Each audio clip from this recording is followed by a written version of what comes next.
Қайырлы кеш, менің оқырмандарым. Мен арасында сіздерге осындай видео түсіріп қояйын.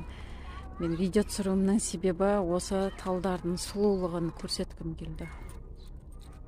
Өзіме қатты ұнап тұр.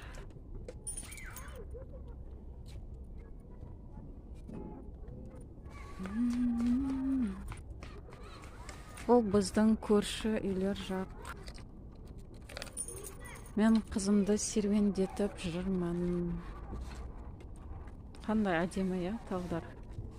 Біз осы домдарға көшіп келген кезде ештеңе жоқтығын, бір шөп жоқтығын, аяқтағы талдар енді өсіп жатыр.